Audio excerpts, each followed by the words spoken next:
Welcome to the channel. My name's Mike, and in this shed back behind me, I'm in the beginning stages of building a 28-foot long power boat based upon Doug Hyland's boulder design. In this episode, we're going to get a start on constructing the Strongback that we're going to wind up building the hull around. Thanks for joining.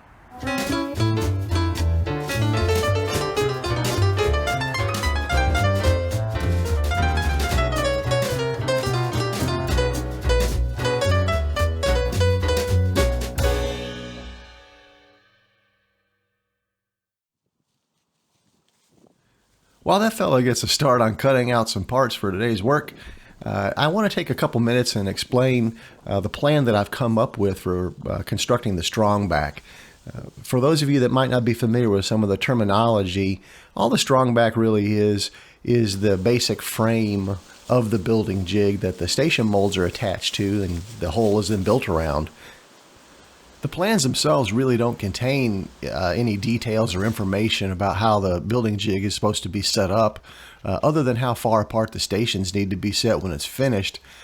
Although Hyland did include, along with the plan set, a series of photos that show what they did in their shop during the construction of the first two bowlers. The biggest difference between the conditions that I have and the conditions that are shown in those photos is they are using CNC cut molds and building jig parts that are really designed to sit right on a floor. And that's the second condition, is that they have a concrete floor that appears to be fairly level, and I'm building on top of dirt. This means two things for me, really. First of all, I can't count on having a level base to build things on, so I'm going to have to create my own level plane. And second of all, I'm probably going to really want it to be up off the ground quite a bit. And so I think I found a way to turn those conditions to my advantage. And here's what it looks like in SketchUp. What I've done is divide the Strongback into this 8-foot long front section that you see here, and then this 20-foot long main section, which is what we're going to be working on today. So if I swing us around to the end here, we can see how I'm putting this together a little bit more clearly. So what this is 2 layers of 3/4 inch OSB, and these are 12-inch wide rips, and then the L section itself is 8 inches wide. And what the plan is today is to put these together using staggered seams, and by having the track saw to be able to cut straight lines, as long as I align this top edge when I put the pieces together, it should be effectively self-aligning. At least that's the hope. And the last thing to show you in the model here is it should now be clear as to why I cut out the main section of each of these station molds.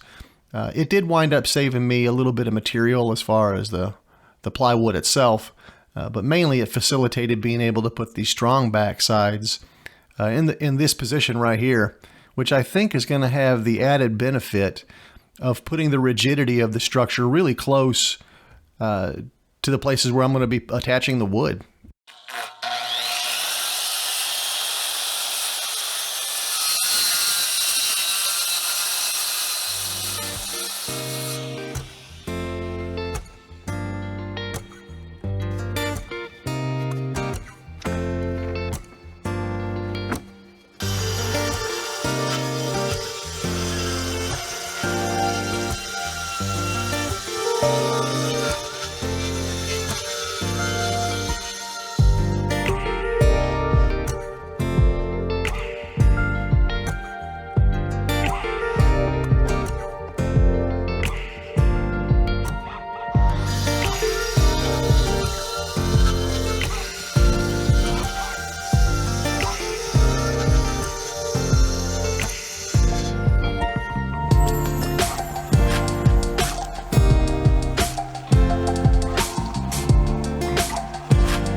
I want to point out that all I'm relying on for straightening the sides of the Strongbacks is just the geometry of the cut plywood.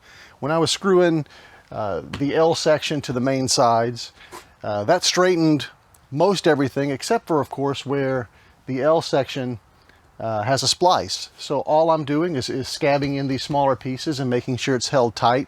And that's going to get reasonably close to straight.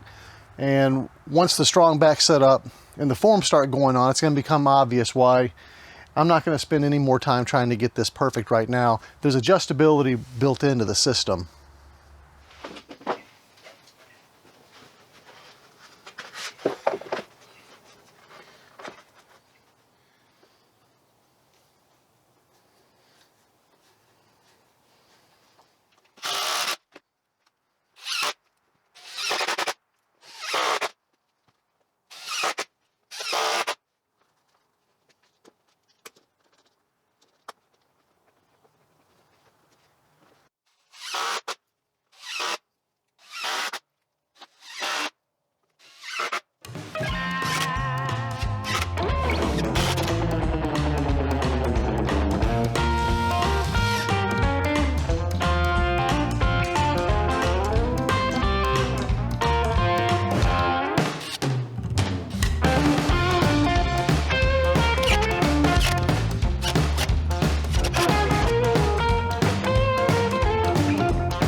So the cleats that you see me finishing up here run down each side of the Strongback and are going to hold the station molds at the proper spacing. I've planned for the Strongback sides to be spaced such that the station molds should have a ½ inch of play on each side. And also, as you can see, the cleats are extending upwards, and the molds themselves should be held 1.5 inches roughly off the top of the Strongback once it's installed. This is both for adjustability and also to allow some room for the motor transom that's going to have to be installed a little bit down the road.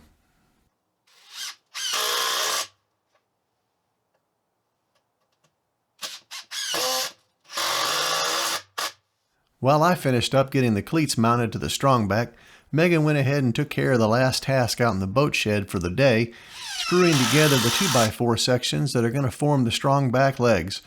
It worked out pretty well for us because this ran us out of appropriate lumber and took us right up to dinner time.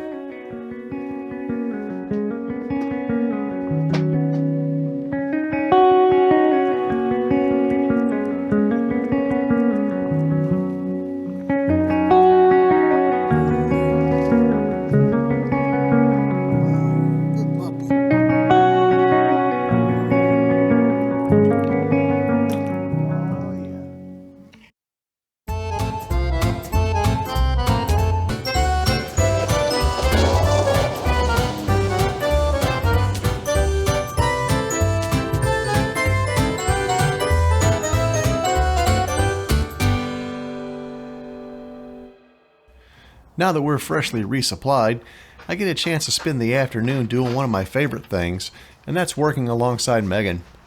In my last boat building project, She was able to spend some time helping me out at different phases of the construction, and I've come to learn that I value that time spent with her on these boat projects just as much as I do with actually using the boat.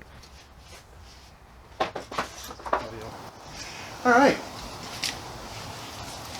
So the first thing that we're going to do is we're going to lift this, set it on the ground back here. Then we're going to lift this one, set it on the ground next to it. Let's all horse it out of the way.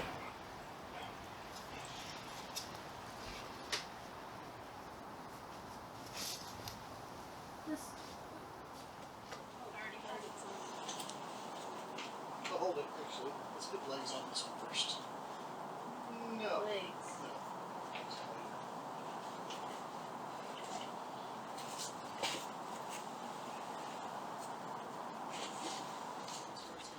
Okay. So probably let's roll it this way to where it's face up because it's upside down right now. Oh, that's right. So it'll be flipped this way and then Correct. clock on. Yep.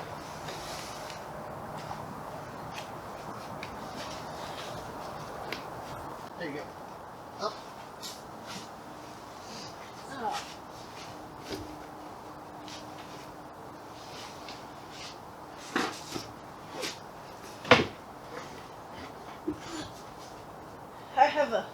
I need to go either forward or back. Okay. Okay, stand by.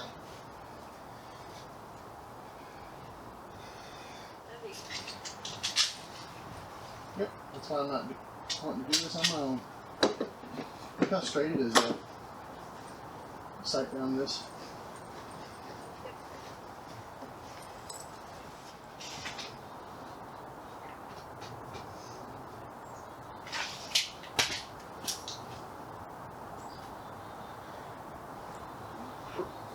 It's got a little twist to it. Where you roll it back just a little bit. This way? Yeah, but it's slight. I don't know if you already corrected it. There you go.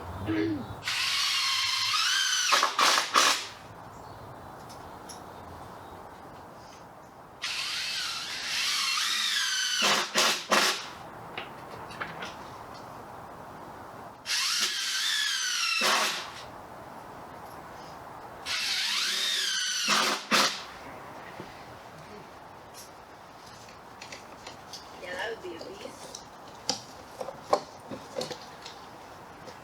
So I feel like this alone was about 80, maybe 80 pounds. Yep. Can you come down here, please? Just hold that up in the air. Just gonna get caught up on it.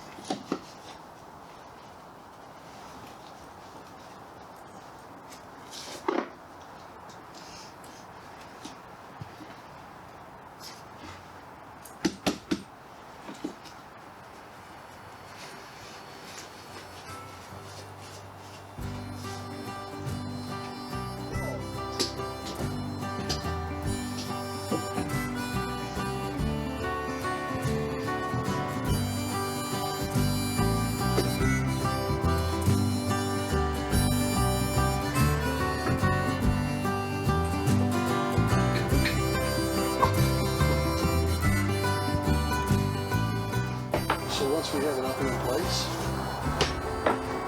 let's get a little sawhorse underneath it and hold it up, okay? Like this.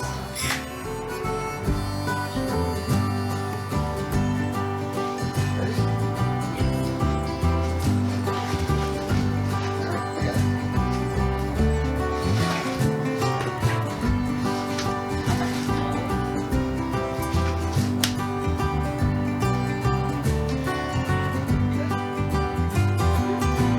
Legs on first. Again. Just stand by.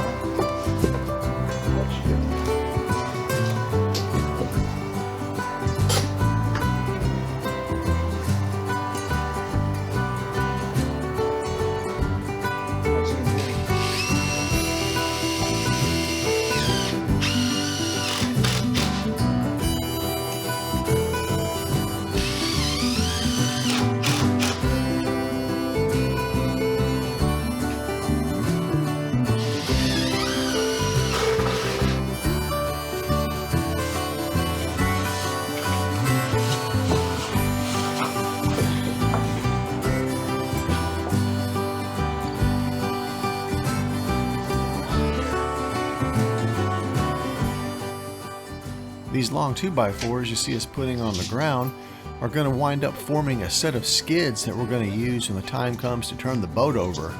For now, we're going to keep the bracing relatively simple to keep our access to the inside of the hull as open as possible.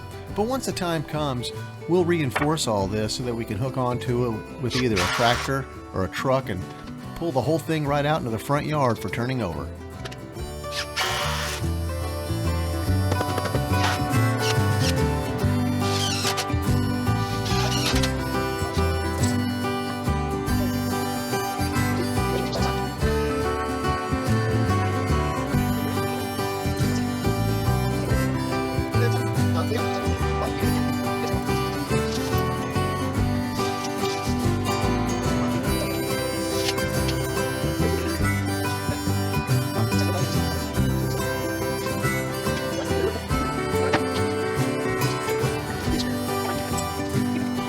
It actually stuck into the wood. Did you grab that thing?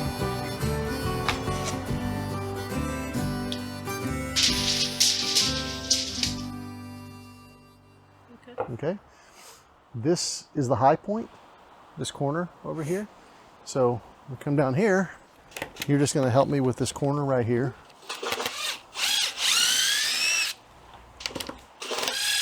Don't do anything yet. No. Okay. Come on up. Back down just a little bit. Perfect.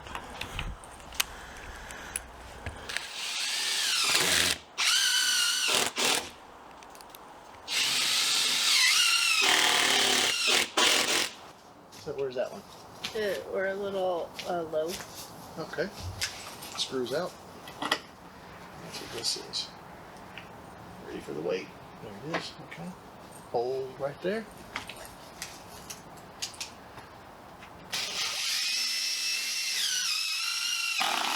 Pull it off. Perfect. That's weird.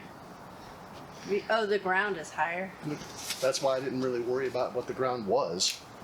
It doesn't matter what the So ground I'm like, is. man, that's way higher. Yep, doesn't matter what the ground's doing. Ready?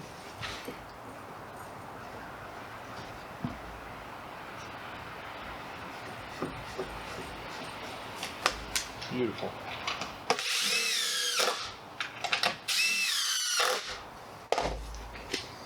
Double check it. Yeah, go ahead. Pretty good.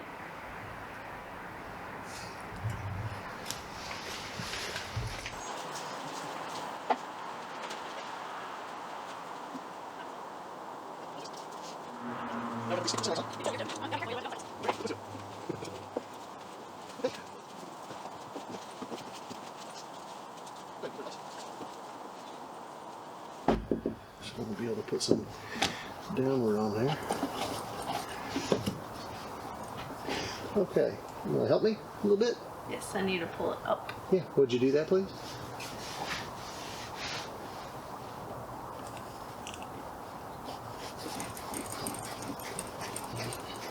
Pull it off. See if it settles. Nope. Looks good. And that's the thing with this is there's one more level of adjustability built into this. When the molds go on, they're not going to sit right on top. They're going to be held up 1.5 inches. So even once all the molds are on and it adds hundreds more pounds, I can go back and level it, which is what I wanted to do. So, all right. Join me in the next episode where we finish up the Strongback and get the station molds installed and ready to start building the hull. Thanks for watching. Okay. I'll leave the clamps on.